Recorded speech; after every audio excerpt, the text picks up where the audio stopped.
জ্বালানি সরবরাহ স্বাভাবিকের পাশাপাশি সাশ্রয়ী ব্যবহার নিশ্চিত করতে কঠোর অবস্থানে যাচ্ছে সরকার।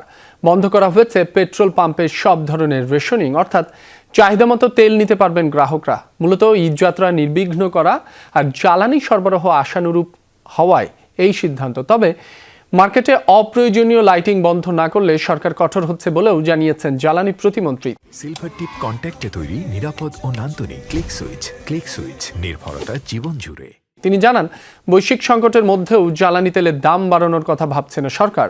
মধ্যপ্রাচ্যের পাশাপাশি তৃতীয় কোনো দেশের মাধ্যমে তেল আনার কথাও জানান অনিন্দ ইসলাম অমিত। এই বৈঠকে ফুটপাতের দোকান, অবৈধ বিদ্যুৎ সংযোগ কিংবা ব্যাটারি চালিত অটোরিকশায় বিদ্যুতের ব্যবহার নিয়ে ব্যবসায়ীরা প্রশ্ন তুললেও তার কোনো সদুত্তর দেননি প্রতিমন্ত্রী। দুটো বিকল্প নিয়েই কথা বলছি। এমন হতে পারে রাশিয়ান ক্রুড অয়েল অন্য কোনো দেশ থেকে রিফাইন্ড হয়ে এখানে আসবে, সেটাও হতে পারে। যদিও তাদের আরেকটি কোম্পানি আমাদেরকে বলবার চেষ্টা করেছে তারা যে ধরনের তেল সাপ্লাই দিবে সেটা আমাদের রিফাইনারি সেটা রিফাইন করতে পারবে।